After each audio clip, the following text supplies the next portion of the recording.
Hello friends. Current unplug by Rajiv के आज के एपिसोड में मैं एक ऐसे शख्स से आपको मिलवाने वाला हूं जो किसी परिचय के मोहताज नहीं है। दोस्तों, मेरे तो वो फ्रेंड, फिलोसोफर और गाइड रहे ही हैं, परंतु आज उनकी ख्याति जो है वो भारत के सबसे बड़े न्यूज प्लेटफॉर्म को रन करने के कारण है। जी हाँ, मैं बात कर रहा हूं संजय शर्मा जी की। आप उनको फ्रेम में देख सकते हैं। संजय जी विगत 2 वर्षों से सबसे बड़े news channel, news platform 4 PM का संचालन कर रहे हैं और कोरोना के बाद से इस चैनल ने अभूतपूर्व प्रगति की है। इसके पीछे का राज क्या है, ये आज हम संजय भैया से ही समझेंगे। संजय भैया, आपका स्वागत है। ये एक एक नई श्रृंखला मैंने शुरू की है, नो योर एडिटर, जिसमें भारत के जितने भी बड़े एडिटर्स हैं उनसे मैं जनता को रूबरू कराना चाहूंगा। इस प्लेटफॉर्म के माध्यम से उनके क्या विचार हैं वो जनता तक पहुंचाने का मेरा प्रयास रहेगा। देखिए, भारत के करंट पॉलिटिक्स के ऊपर में आज की डेट में संजय जी से बेहतर टिप्पणीकार आपको कोई और मिलेगा नहीं, क्योंकि ये डे टू डे इतने सारे पॉलिटिकल, आप समझ लीजिए कि फिगर्स के टच में रहते हैं कि अगर आप सेट बनाएंगे तो बीच में एपी सेंटर में जो है संजय जी रहेंगे, अगर आप एक ऐसा सर्कल बनाएंगे। संजय भैया, मैं आपका एक टिप्पणी लेना चाहूंगा शुरुआत में ही भारत की करंट पॉलिटिक्स के ऊपर में। क्या आपको ऐसा लग रहा है कि जिस तरीके से अमेरिका की दूरियां भारत से बढ़ रही हैं, क्या ये भारत की घरेलू पॉलिटिक्स जो है, डोमेस्टिक पॉलिटिक्स, इसको भी इम्पैक्ट करेगा? क्या विचार है आपका? देखिए, इम्पैक्ट ही नहीं करेगा, तबाह कर देगा। अगर कड़वी बात यह है कि हम कितनी भी आदर्श बातें करें, लेकिन हकीकत यह है कि अमेरिका के मकर जाल में हमारी राजनीति और हमारे राजनेता इतने उलझे हुए हैं कि वो उससे बाहर नहीं आ सकते। मोदी जी को मैंने 11 साल में इतना परेशान, इतना हताश, इतना उलझन भरा, इतने गलत फैसले लेने वाला नहीं देखा। और मैं कहता हूँ हमेशा कि जब बुरा वक्त चल रहा होता है तो ऊँट पर बैठे आदमी को कुत्ता काट लेता है। तो मोदी जी का राजनीति का ये सबसे खराब दौर है। आप आर्थिक मामलों के इतने विशेषज्ञ रहे हैं, आप जानते हैं कि जिस तरह टैक्स लगाए जा रहे हैं, टैरिफ रोके जा रहे हैं, उसका असर कहीं ना कहीं देश की आम जनता को पड़ेगा। दूसरा, अमेरिका को जो बहुत करीब से जानते हैं, जो उन्हें उसके इंटेलिजेंस को जानते हैं, वो जानते हैं कि हमारे नेताओं की कौन कौन सी कहानियां अमेरिका के पास में है। जिस काम के लिए मोदी साहब और शाह साहब जाने जाते थे कि वो ऑपरेशन जासूसी बहुत अच्छा कराना जानते हैं, कि मेरा आपका फ़ोन टेप कराएँगे, मैं कहाँ जाता हूँ, कहाँ उठता हूँ, किससे मिलता हूँ, ये सब रिकॉर्ड में रहता है। इससे उन्होंने बड़े-बड़े अभियान चलाए हैं। तो अमेरिका जी जो हैं उनके ट्रम्प चाचा जी, वो उनसे कहीं आगे हैं। वो लोग तरह-तरह की कहानियाँ सोशल मीडिया पे लिख रहे हैं, लेकिन कोई प्रमाण नहीं है। लेकिन मैं इतना जानता हूँ कि अमेरिका कहीं ज़्यादा शक्तिशाली है इस नेटवर्क के, और मोदी जी अमेरिका से लड़ने की स्थिति में नहीं है, क्योंकि पार्टी के अंदर भी बगावत जैसे सुर नजर आ रहे हैं, संघ अलग नाराज खड़ा है। तो मोदी जी अपने राजनीतिक जीवन के सबसे खराब दौर में पहुंच गए हैं, सबसे परेशानी भरे दौर में पहुंच गए हैं। और उनके लिए सबसे बड़ा परेशानी भरा सबब यह है कि वो उस समय पहुंचे हैं जब उनके जीवन का ये अंतिम पारी है। ईश्वर उनको लंबी उम्र दे, लेकिन 75 साल के बाद आदमी थकने लगता है, शारीरिक से, मानसिक रूप से। और हमारे वानप्रस्थ आश्रम कहा जाता है, और मोदी जी ने वानप्रस्थ आश्रम तैयार किया कराया था, जिसमें आडवाणी को भेजा, मुरली मनोहर जोशी को भेजा। अब उसी आश्रम में खुद मोदी जी के जाने का नंबर आ गया। तो आपके सवाल का जवाब ये राजीव जी, कि निश्चित रूप से अमेरिका बहुत ज़्यादा प्रभावित करेगा भारत की राजनीति। मैं ये भी समझना चाहता हूं कि जो बिहार में अभी राहुल गांधी की रैली चल रही है, क्या आपको लग रहा है कि अमेरिका की तरफ से तो एक दबाव है ही, ये जो डोमेस्टिक लेवल पे जो बिहार में एक आंधी, एक बदलाव की बयार बही है, क्या इससे भी भारतीय जनता पार्टी और राष्ट्रीय स्वयंसेवक संघ के ऊपर में बहुत ज्यादा दबाव बन रहा है? देखो राजीव भाई, जब तक चोरी चुपचाप होती रहे तो तक चलती रहती है, लेकिन जब चोरी खुल जाती है, जनमानस को पता चल जाता है कि ये आदमी चोर है, तो फिर चोरी करना मुश्किल हो जाता है। अब तक उन्होंने हरियाणा का चुनाव कैसे जीता, दिल्ली का कैसे जीता, महाराष्ट्र का कैसे जीता, किसी को अंदाजा नहीं था। सब कहते ईवीएम ईवीएम ईवीएम। लेकिन बिहार में पता चला कि असली खेल तो वोटर लिस्ट का है। राहुल गांधी की प्रेस कॉन्फ्रेंस ने दिखा दिया कि संजय शर्मा कर्नाटक में भी वोट डाल डाल रहे हैं, हरियाणा में भी डाल रहे हैं, महाराष्ट्र में भी डाल रहे हैं, और बनारस में भी डाल रहे हैं। और मुझे तो बड़ी चिंता ये है कि अजय राय जी, जो उत्तर प्रदेश कांग्रेस कमेटी के अध्यक्ष हैं, उनका बयान आया था कि मैं 7वें राउंड तक तो जीत रहा था, लेकिन अचानक चुनाव आयोग की वेबसाइट बन रही है, मोदी जी चुनाव जीत। बनारस के हमारे मित्र बताते हैं कि हकीकत यही है कि इतने तो कम अंतर से जीते वो, और चुनाव आयोग राजीव कुमार मेहरबान नहीं होता तो चुनाव वो हार गए थे। अब राहुल गांधी जो बम को फोड़ने की बात कह रहे हैं, मेरी जानकारी के मुताबिक बनारस का भी बम सामने आने वाला है कि मोदी जी के ऊपर आरोप लगेगा कि अगर वो बेईमानी ना करते तो बनारस से भी चुनाव हार जाते। और अब तो कांग्रेस बड़ी हैरान है कि गलती कर दी, प्रियंका गांधी बनारस से लड़ लेती चुनाव तो मोदी जी कितनी भी बेईमानी करते लेकिन निश्चित चुनाव हार गए होते और प्रियंका गांधी का एक बहुत बड़ा कद बन गया। लेकिन प्रधानमंत्री को अब ये चिंता सता रही है, संघ को लग रही है, भाजपा को लगा रही है कि जनता को पता चल गया बिहार में जिस तरह राहुल के तेजस्वी के जनसमूह में जन सैलाब उमड़ा उनकी रैलियों में, उनके रोड शो में, उसने ये चिंताएं बढ़ा दी हैं क्योंकि ये सबको समझ आ रहा है कि अब मामला इतना आसान बचा नहीं। क्रांति होगी, बड़ी बड़ी बातें होंगी और कहीं ना कहीं फंस गई है बीजेपी। ये बात अब सबको समझ आ रही है। आज पीटर नवारो जो एडवाइजर हैं ट्रंप साहब के, उन्होंने एक बहुत स्ट्रॉन्ग स्टेटमेंट दिया है कि भारत के ब्राह्मणों ने लूट डाला है, यानी भारत का खून चूसा जा रहा है ब्राह्मणों द्वारा। इनडायरेक्टली ये एक प्रहार है राष्ट्रीय स्वयंसेवक संघ के ऊपर में। मैं आपका इस स्टेटमेंट के ऊपर में विचार जानना चाहूंगा कि ये जो विचार इन्होंने स्टेटमेंट दिया पीटर नवारो ने, एक तो पहली बात वो भारत के बारे में बहुत ज्यादा मेरे ख्याल से जानते नहीं होंगे, उनको बताया गया होगा, उनको समझाया गया होगा, उन्होंने फिर उसके बाद अध्ययन किया होगा, क्योंकि पीटर नवारो बहुत ही विद्वान व्यक्ति है। मेरे पीछे जो अलमीरा देख रहे हैं इसमें 5 किताबें पीटर नवारो की लिखी हुई हैं और बेहतरीन लेखक है, ये तो मैं खुद इस चीज को इंडोर्स कर सकता हूँ। तो पीटर नवारो का ये स्टेटमेंट देना कि भारत को ब्राह्मण जो है वो लूट रहे हैं, क्या आपको लग रहा है कि ना केवल नरेंद्र मोदी बल्कि राष्ट्रीय स्वयंसेवक संघ जो है वो भी बहुत ज्यादा यूएसए की नजर में आ गया है? और चूंकि आरएसएस को सबसे ज्यादा फंडिंग यूएसए से होती है, तो क्या आपको लग रहा है कि आने वाले दिन आरएसएस के लिए भी बहुत चुनौतीपूर्ण रहेंगे? एक कहावत कही जाती है, नादान की दोस्ती जी का जंजाल। हमेशा से ये माना जाता है कि राष्ट्रीय स्वयंसेवक संघ अमेरिका का बहुत बड़ा समर्थक रहा है और उसका कारण ये है कि जितने अमेरिका के लोग हैं उसमें से बड़ा संख्या में लोग ऐसे हैं जो संघ को पैसा पैसा दे देते हैं। तो वो जो अगर पैसा दे देते हैं तो फिर एक बहुत बड़ी फंडिंग आती है और जो संघ का खाता बही है, खाता ना बही, जो संघ प्रमुख कहें वही सही। तो जो अमेरिका की फंडिंग है वो थोड़ी खतरनाक स्टेज में पड़ सकती है संघ की, क्योंकि ये अगर ये रुक गई फंडिंग तो फिर बहुत बड़ा आर्थिक नुकसान हो जाएगा। तो मुझे लगता है कि कहीं ना कहीं मोदी जी ने अपने चक्कर में संघ को डुबो दिया। संघ को चिंता सता रही है कि अमेरिका से अगर दूरी हुई तो फिर बहुत दूरी हो जाएगी। तो देखना ये होगा कि अब गंगा में कितना पानी बहता है, कुछ दिनों में पता चल जाएगा। तब तक इंतजार करते हैं राजीव भाई। तो ऐसा कहा जाता है कि दुश्मन का दुश्मन दोस्त होता है, तो जो अभी संघ और मोदी जी हालांकि दुश्मन नहीं है, पर उनके बीच में जो कोल्ड वॉर चल रहा था, क्या आपको ऐसा लग रहा है कि ट्रंप और अमेरिका की जो ये एक तरीके से रुष्ट करने वाली जो स्टेटमेंट्स आ रहे हैं और नीतियां हैं, ये कहीं इनके बीच के कोल्ड वॉर को समाप्त करके ये इनके बीच में एकता वापस स्थापित तो नहीं करेगा? आपका क्या विचार है? मोदी जी का बस चले तो वो कल क्या आज रात को ही एकता कर लें, लेकिन ये ट्रंप है ना, वो ट्रंप भी थोड़ा कम झक्की नहीं है, वो झुकाएंगे और झुक तो रहे हैं। मोदी जी कपास के किसानों की बलि चढ़ा दी उन्होंने, कपास पे उन्होंने छूट दे दी। आप तो महाराष्ट्र में सबसे ज्यादा कपास वहीं के होते हैं, किसान कितने आत्महत्या कर रहे हैं ये भी आप बहुत अच्छी तरह से जानते हैं। तो कहीं ना कहीं ये मोदी जी तो चाह रहे हैं कि जल्दी से अमेरिका से दोस्ती हो जाए। दिल धड़कता होगा, रात में ख्याल आता होगा कि अगर अमेरिका थोड़ा नाराज हो गया तो कहाँ जाएंगे हम। बीच में बहुत ज़्यादा ये बात खबर उड़ी कि मुकेश अंबानी पर मेहरबान है अमेरिका, और फिर एक आध जगह ये आ गया कि मुकेश अंबानी सरकार गिराना चाहते हैं। इन खबरों ने अंबानी को भी बेचैन कर दिया कहाँ से आ रही हैं, और मोदी जी को भी बेचैन कर दिया, और एक के बाद एक चीज़ें बढ़ती चली जा रही हैं। तो मैं ये कहूँगा कि राजीव भाई की बहुत खतरनाक है, खतरनाक स्टेज पे जा रही है ये जिंदगी मोदी जी की।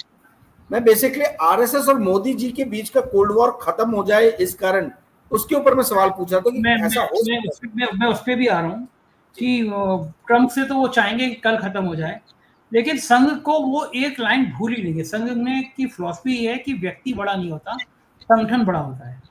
और नड्डा जी ने इस ख्याल को, इस सपने को तोड़ दिया था 2024 के चुनाव से पहले कि हमें जरूरत ही नहीं है।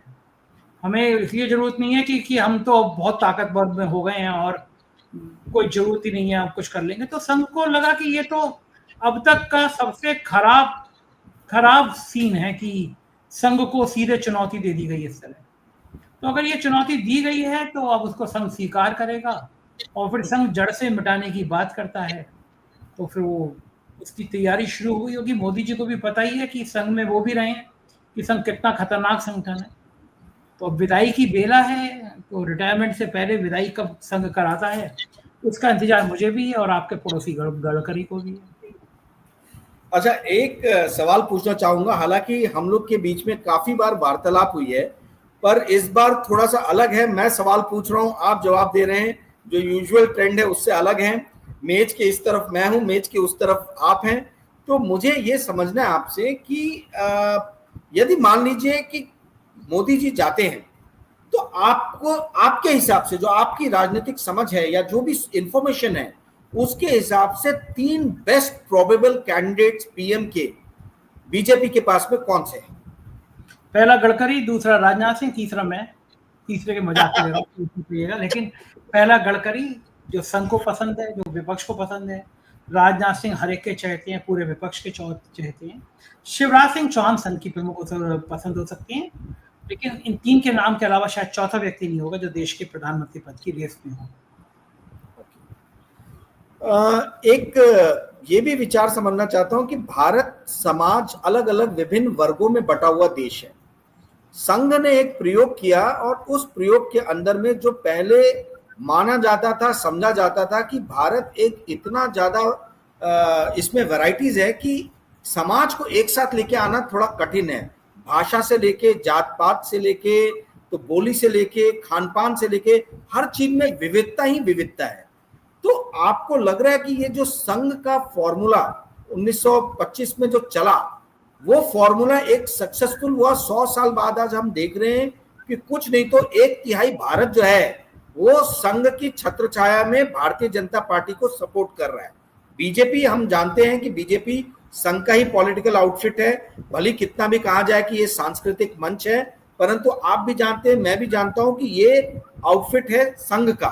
और जिस तरीके से इसको 1/3 वोट मिलते, 30 से 33% के आसपास मिलते, तो क्या आपको लग रहा है कि ये संघ का एक्सपेरिमेंट सक्सेसफुल रहा है?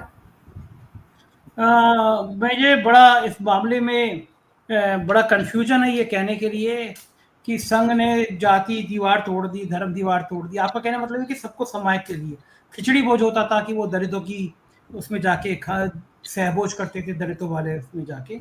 तो पंडित जी जाते थे, दलितों के बीच में खाना खाते थे और लौट के आके डिटॉल से हाथ साफ कर दिया करते थे। ऐसी बातें हैं। अगर दलितों के लिए इतना प्रेम है, पिछड़ों के लिए इतना प्रेम है, सहभोज हो रहा है, सहभागिता होती है, तो संघ प्रमुख अगला दलित होना चाहिए। क्या पंडितों ने कॉपीराइट ले रखा है? ब्राह्मणों ने कॉपीराइट ले रखा है? रज्जू भैया अकेले कैसे संघ प्रमुख है? जो ब्राह्मण नहीं थे वो ठाकुर थे। तो किसी दलित को, किसी पिछड़े को संघ प्रमुख बनने का हक क्यों नहीं है? आप नाटक करेंगे, आप दलितों के संग खिचड़ी खाएंगे जाके उनके बर्तन में, उन्हीं की खिचड़ी होगी, उन्हीं का बर्तन होगा, लौट के आके फिर मनुवाद की बात करेंगे। जलाए ना होली चौराहे पे मनुवाद की, मनुस्मृति की होली जलाए ना। अगर पिछड़ों का, दलितों का इतना चिंतन है, इतना प्यार है, कहे कि मनुवाद नहीं व्यवस्था लागू हो सकती। पंडित पंडित और शूद्र बराबर के स्तर के हैं, दिमाग में दोनों में 100 ग्राम है तो 100 ग्राम ही है। ऐसा नहीं होता कि मुझे 100 ग्राम हो, कि दलित में 90 ग्राम और 900 ग्राम 90 ग्राम हो गया हो। ऐसा नहीं होता भाई। आपने बेवजह में अपने ख्यालों में ब्राह्मणों को श्रेष्ठ, ब्राह्मणों को देवताओं का सीधा कॉपीराइट बना रखा है। ऐसा नहीं है भाई। ब्राह्मण ऐसा करते, ब्राह्मण आचरण करते। कौन सा आचरण करते हैं? मैं भी ब्राह्मण हूँ, मैं तो सावन में भी नॉन वेज खाता हूँ, मैं 365 दिन में जब भी मन होता है खा लेता हूँ, मैं मंगल को भी खा लेता हूँ। तो ये तो ब्राह्मणों का गुण नहीं है भाई। अब मुझे क्या मना कर दो कि मैं ब्राह्मण नहीं हूँ? क्योंकि मेरे पिता ब्राह्मण थे, मेरे बाबा ब्राह्मण थे, तो मैं ब्राह्मण हो गया। कौन सा गुण ऐसा है ब्राह्मणों में जो अकेला है? मेरे कई ऐसे मित्र हैं जो पिछड़े हैं, दलित हैं, वो अंडा भी नहीं खाते। एक हम है तो मंगल नहीं देखे, बृहस्पति नहीं देखे, तो कौन सा हमें ब्राह्मण का गुण है? आप आइए ना, दिल से खोल के बात करिए ना दलितों पिछड़ों की। वोट की राजनीति से बात मत करिए। आपको वोट चाहिए इसलिए आप पिछड़ों के सहभोज करेंगे, खिचड़ी भोज करेंगे। मन से निकालिए ना, तय करिए। योगी आदित्यनाथ से कहिए कि भगवान श्री राम के मंदिर अयोध्या के पुजारी को हटाएं, दलित को एक पुजारी बनाए। सबसे बड़ा मंदिर हमारे भगवान मर्यादा पुरुषोत्तम का, जिन्होंने शबरी के झूठे बेर खाए थे। उस प्रेम को आगे बढ़ाए ना। श्री राम मंदिर का एक मुख्य पुजारी दलित बना है, काशी का एक पिछड़ा। तो तो मंदिरों के, आप, बड़े मंदिरों के कॉपीराइट ब्राह्मणों के पास ही होंगे राजीव भाई। और वोट के लिए खिचड़ी वो होंगे, सैब हो जाएंगे, इसमें कुछ रखा नहीं, वो चलेगा नहीं। तो ये 1990 के बाद से फिर आपको क्या लग रहा है कि ये समाज में एकता नहीं लाए, पर धर्म के ही माध्यम से एक तिहाई वोट जो खींच रहे हैं वो सिर्फ और सिर्फ धर्म का ही आधार है, इसमें किसी भी तरीके से सामाजिक समरसता का कहीं भी पुट नहीं है? नहीं, देखिए बिल्कुल सही बात है कि केवल हिंदू मुसलमान की राजनीति ने एक टाइम तक बहुत बढ़ाया, लेकिन इस देश की खूबसूरती देखिए कि जिस अयोध्या में बाबरी मस्जिद गिरने के बाद इतने उसके नाम पे हिंसक आंदोलन हुए, हिंसा फैली, उस मस्जिद के विध्वंस के बाद में पहली बार चुनाव हुए, उसमें जीता कौन? कम्युनिस्ट पार्टी का आदमी जीता, बीजेपी नहीं जीती। अभी भगवान राम के मंदिर को लेकर इतना बड़ा, अमिताभ बच्चन से लेकर अंबानी तक सब वहां पे दरबारगिरी कर रहे थे, हजारों करोड़ में फूक दिया गया। अयोध्या से जीता कौन? एक दलित सांसद जीता, अवधेश प्रसाद नाम है उसका। आपकी ब्रांडिंग में, आपके मूल में जाके लोगों ने कहा कि भगवान श्री राम ये सब नहीं चाहते जो तुम नाटक कर रहे हो, इसलिए अयोध्या भी हराया, ये बाकी जगह भी हारे। बनारस में मैंने आपको बता ही दिया कि किस तरह जीते, वरना बनारस में भी हार गए। तो मुझे लगता है कि हिंदू मुसलमान का उन्माद फैलाया, और मैं हमेशा कहता हूँ जो पाकिस्तान की खुफिया एजेंसी आईएसआई चाहती है वही काम तो ये कर रहे हैं। आईएसआई क्या चाहती है? वो चाहती है कि भारत के हिंदू मुसलमानों के बीच में दूरियां बनी रहें, उनके बीच में गैप बना रहे।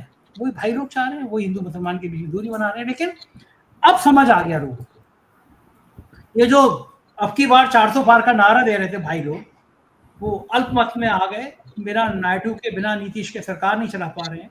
इसका मतलब साफ है कि अब स्थितियां बदल गई, लोग हिंदू मुसलमान से आगे निकल गए। उत्तर प्रदेश में योगी आदित्यनाथ से ज्यादा उग्र नेता कौन है?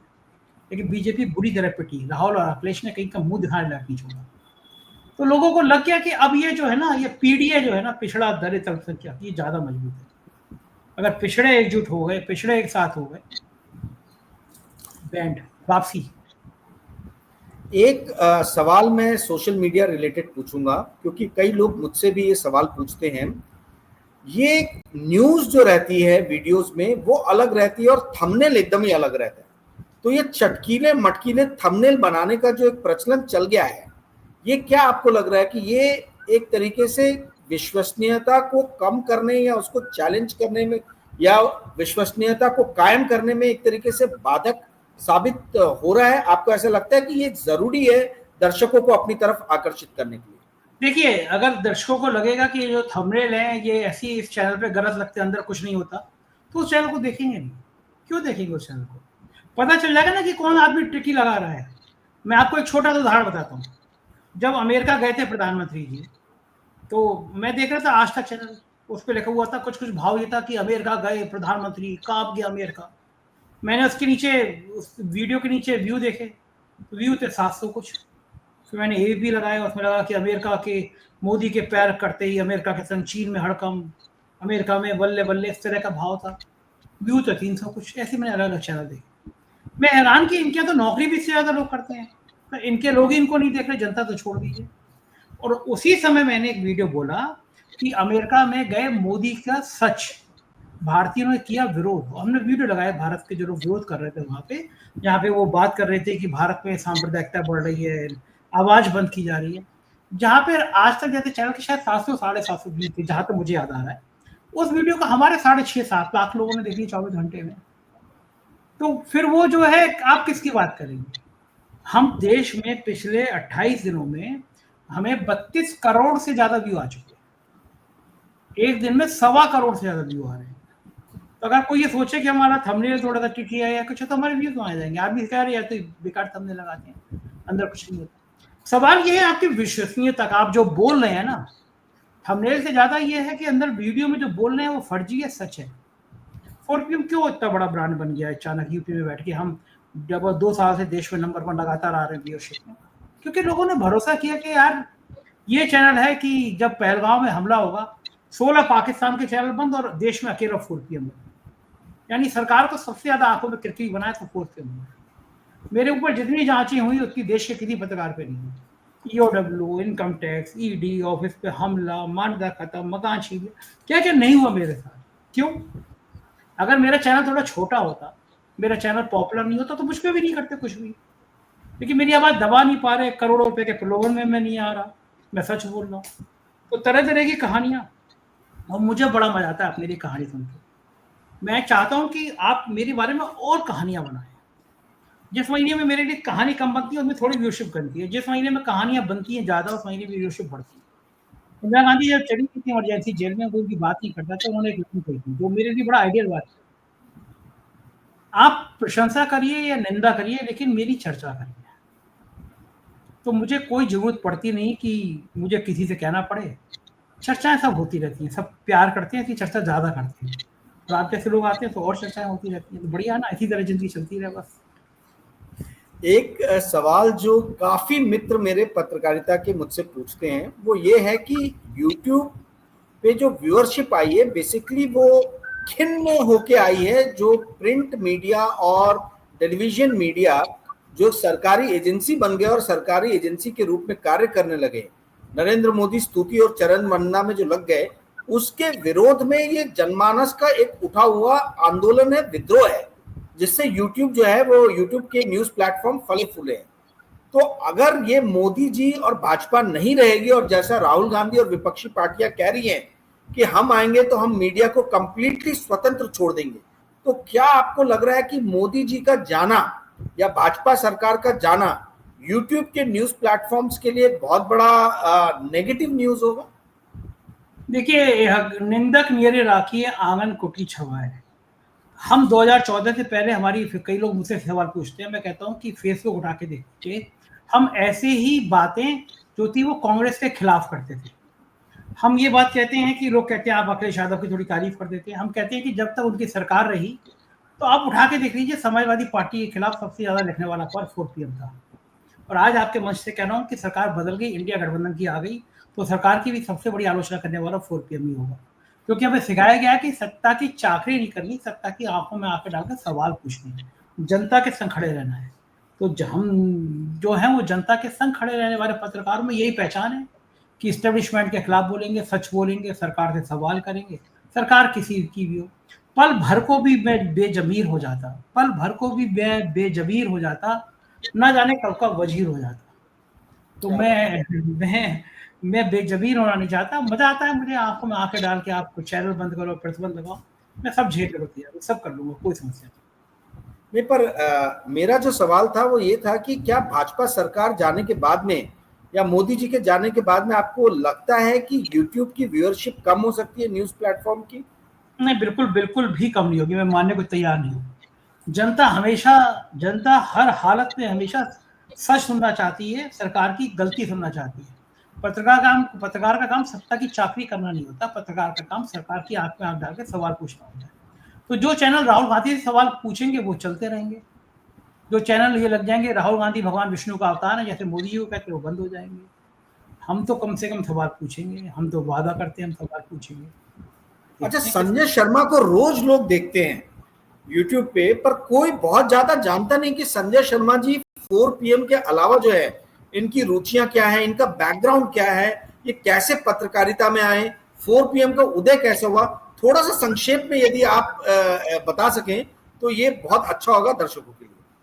राजीव भाई, एक लंबा जीवन है, बहुत शुरुआत से संघर्ष किया, प्रिंट में रहा, इलेक्ट्रॉनिक में रहा, फिर 4PM अखबार निकाला, लखनऊ का सांद अखबार था, और फिर उसके बाद में चैनल यूट्यूब शुरू हुआ।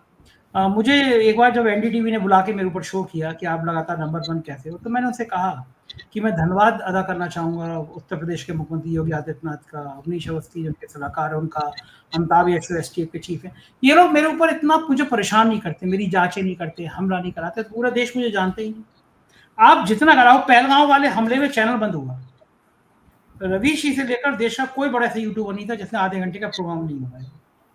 अमेरिका से लेकर लंदन से लेकर दुबई तक के हर अखबार में मेरी खबर थी कि सरकार ने 16 पाकिस्तान और एक भारत के चैनल को बंद कर दिया। मैंने क्या किया, मैंने ये किया कि जब मेरा चैनल खुल गया उस समय मैंने ट्वीट किया कि प्रधानमंत्री जी, हर साल प्रधानमंत्री सहायता कोष में 10 लाख रुपए दे दूंगा, हर साल बंद कर दो।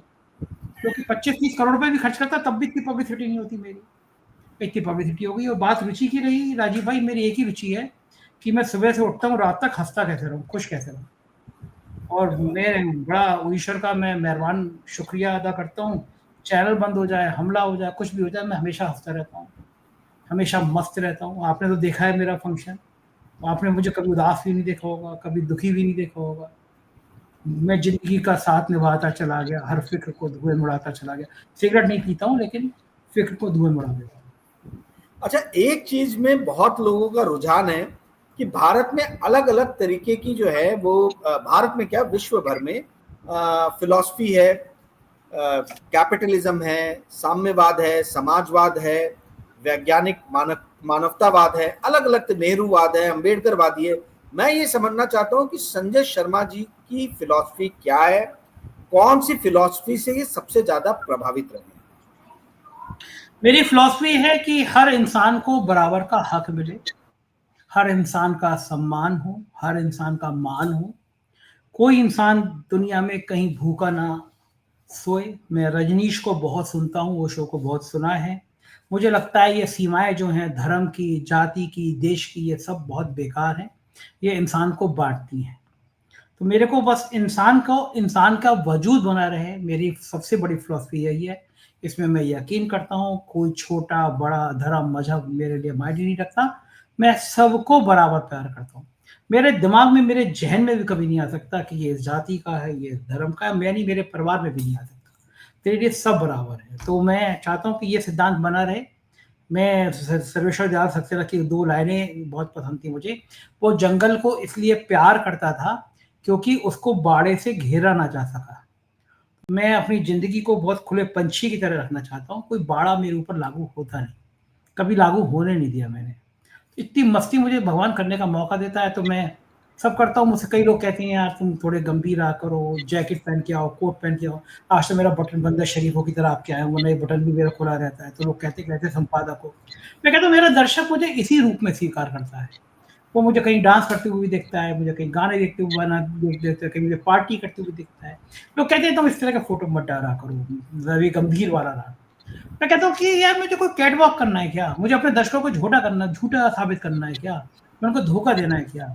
मेरे दर्शक ये महसूस करें कि मैं भी उनके जैसा बिल्कुल सामान्य आदमी हूँ, जिसको पिक्चर देखना पसंद है, जिसको ठेले की चाय पीना पसंद है, जो मस्ती करता है, जो बारिश में भीगता है, जो गाना गाता है, जो लोगों से मौज-मस्ती में रहता है। मैं तो अभी भी अपने आप को अपनी कॉलेज लाइफ़ जैसे ही जीता हूँ। चाहता हूँ इसी कॉलेज लाइफ़ स्टाइल में जीते-जीते मरूँ। मेरा आखिरी दिन भी हो जिस उम्र में भी, तो वो भी ऐसी पार्टी में हो, मतलब मैं ऐसी मस्ती करते हुए उठूँ और सुबह ना उठूँ, तो मैं ऐसी मौत चाहता हूँ। मौत भी मुझे थोड़ी-सी वो चाहिए, थोड़ी अलग किस्म की चाहिए। तो मैं उसके आखिरी लिए के 2 सवाल। जी, जी। आखिर के 2 सवाल। एक ये कि आपको अभी भारत की जो पत्रकारिता है, इसको देख के आपको किसी तरीके की चिंता महसूस होती है? प्रिंट देख लीजिए, टेलीविज़न देख लीजिए और यूट्यूब देख लीजिए। मैं तीनों के बारे में आपका विचार जानना चाहता हूँ। पत्रकारिता की मुझे चिंता इसलिए नहीं होती क्योंकि मुझे लगता है कि जनता ही ठीक कर देती है। जो पत्रकार दाएँ-बाएँ होता है ना, फिर जनता ही उनको ठीक कर देती है और जनता ही फैसला कर देती है कि किसको रहना है, किसको नहीं रहना है। तो हम लोग चिंता करके भी क्या करेंगे? अपना थोड़ा-सा ब्लड प्रेशर हाई करेंगे। क्यों दिमाग में स्ट्रेस डालें? देखिए, जैसे मैंने ना बहुत बढ़िया सी चीज़ मैंने अपने मित्र से कहा आज। मेरे बहुत पक्के वाले दोस्त हैं, तो वो थोड़े तनाव में थे कि यार मैं उससे बात करता हूँ, मुझे बड़ा तनाव हो जाता है। तो मैं ये हाथ में ये पहनता हूँ आजकल, इसका प्रचार भी करूँगा, तो वो पे बैंड है ये। इसको पहन के बाद मुझे बड़ा फ़ायदा ये हुआ कि ये दिन में बाकी सब तो हेल्थ-वेल्थ बताता है आपकी, ये बताता है कि आपको स्ट्रेस कब हुआ। दिन के इस समय से इस समय तक आपको स्ट्रेस हुआ। मैंने 2-3 लोगों को जिनसे मैं बात कर लेता था हफ्ते में, उनसे मैंने बात करना बंद किया। क्योंकि मुझे लगा कि जब मैं उनसे बात कर रहा हूँ, तो वो कोई नेगेटिव बात कर रहे हैं, नेगेटिव ख़्याल कर रहे हैं और मेरा स्ट्रेस का लेवल वो ये बता रहा है मेरा फ़ोन में कि मेरा स्ट्रेस लेवल थोड़ा बढ़ा। तो मैं चाहता हूँ कि ये बात फ़िलॉसफ़ी की, नेगेटिव लोग, नेगेटिव चीज़ों से हमेशा दूर रहना चाहिए पत्रकारों को भी। जैसा ओरिजिनल है उसको वैसे ही ओरिजिनल दिखना चाहिए और ये ओरिजिनल दिखोगे तो जनता प्यार करेगी और नाटक करोगे तो नाटक बहुत दिन चलता नहीं। तो यही फ़िलॉसफ़ी राजीव भाई, इसी को मैं अपनाता हूँ। आप इतने सारे राजनीतिक विश्लेषकों और पत्रकारों से बात करते हो। आपके टॉप 2 या 3 फ़ेवरेट राजनीतिक विश्लेषक या पत्रकार कौन हैं और क्या कारण है? मेरे सबसे ज़्यादा जो पसंदीदा राजनीतिक विश्लेषक है, जिसको मैं सबसे ज़्यादा प्यार करता हूँ, ये मानता हूँ कि ये राजनीतिक विश्लेषक ऐसा है जो बहुत मन से, बहुत दिल से बोलता है, उसका नाम है संजय शर्मा। और जो दूसरा है जिसको मैं सोचता हूँ कि ये बहुत अच्छा है, बड़े अच्छे मन से बोलता है, इसको मुझे सुनना चाहिए, उसका नाम है संजय शर्मा। तो मैं क्यों किसी का नाम लूंगा भाई? इतने लोग मेरे प्लेटफॉर्म पे आते, लड़ाई लड़वाओगे क्या? सभी अच्छे हैं यार, हर इंसान के अंदर कुछ ना कुछ अच्छा है जिससे जो सीखा जा सके। मैं तो अपने से ही सीखता हूँ, तो मैं अपना ही नाम लूंगा कि मुझे आज ये गलती हुई, मुझे आज ज़्यादा काम करना चाहिए था, आज मैं मस्त रह गया, आज मैं ये रह गया। लेकिन राजीव भाई एक लाइन बोलना चाहता हूँ बस, मैं केवल इसको तारीफ या अपना घमंड मत सीखिएगा। मैंने अपने बेटे को बताई ये बात कि वो एक दिन जॉब के लिए कह रहा था, सैटरडे छुट्टी, संडे छुट्टी। मैंने पिछले 3.5 साल से एक भी छुट्टी नहीं की। एक कार्यक्रम में मैं सुबह 6 बजे मेरा रिकॉर्ड होता है, और मैंने देखा कि 6 बजे से 1 घंटे के अंदर उसको लाख लोग तक लोग देख रहे थे। बहुत सारे लोग मुझे ऐसे मिले जिन्होंने ये कहा कि टॉयलेट जाते हैं तो अखबार की जगह वो मोबाइल हाथ पे ले जाते हैं, उसको वीडियो सुनते हैं। तो मुझे लगा ये 1 लाख लोग जो सुबह-सुबह 1-2 घंटे में टॉयलेट पे मेरे को सुनते हैं, मेरी ज़िम्मेदारी इनके प्रति बहुत है। इनको मेरे बीमार होने से मतलब नहीं है, इनको मेरी छुट्टी से मतलब नहीं है, इनको वो वीडियो चाहिए 6 बजे। तो मेरी ड्यूटी है, तो मैं इनको वीडियो अपलोड करता हूँ। मुझे लगता है 3 साढ़े 3 साल हो गए। मैं 103, 104 बुखार मेरा, तो मैंने, मुझे याद है एक दिन 104 बुखार में था, मुझे लग रहा था मैं वीडियो कैसे बनवाऊँगा, मैंने 3 कॉम्बी फिल्म एक साथ खा ली। मैं बहुत प्रयोग, खतरनाक प्रयोग करता हूँ, करने नहीं चाहिए, मतलब किसी भी दर्शक को करने की सलाह नहीं दूँगा, किडनी पे बहुत बुरा असर पड़ता है। लेकिन मैंने 3 कॉम्बी फिल्म खा ली। खाँसी का सिरप मैंने आधा पी लिया पूरा, क्योंकि खाँसी बहुत हो रही है। मैं कश्मीर में हूँ, मैं लद्दाख में हूँ, मैं दुबई में हूँ, वीडियो नहीं छूटा एक भी। कोई होली हो, दिवाली हो, 365 के 365 दिन, साल में 3.5 साल में 3.5 साल। जुनून नहीं होगा ना, तो आप कुछ भी नहीं कर पाएँगे, पत्रकारिता नहीं कर पाएँगे, कुछ नहीं कर पाएँगे। तो मेरे को ये, मैं जब से अपना जीवन शुरू किया, जो काम किया वो मैंने जुनून के साथ किया। इस जुनून को मैं मरते दम तक ऐसे ही जिंदा रखना चाहता हूँ। ऐसे मरूँ तो ऐसी मस्ती में मरूँ, ऐसी बातें करते हुए मरूँ, ऐसे खुश रह के मरूँ। मतलब खुशी मेरी जीवन का सबसे अनमोल रतन है, और मैं उसको पाने के लिए कुछ भी करता रहता हूँ कि बस खुश रहूँ, खुश ही रहना चाहता हूँ। तो ये है कि राजनीतिक विशेषज्ञ मैं ही हूँ। मैं, अगर मैं अपने से प्यार नहीं करूँगा तो राजीव भाई तय बात है कि मैं किसी दूसरे से प्यार नहीं कर सकता। पहले खुद से प्यार, फिर दूसरे से। चलिए, बहुत मजा आया आपसे बात करके संजय जी, और उम्मीद करेंगे कि फिर एक बार कभी आपसे बात करेंगे, जब भी आप हमारे लिए समय निकाल सकें। धन्यवाद, thanks a lot, good day ahead, bye.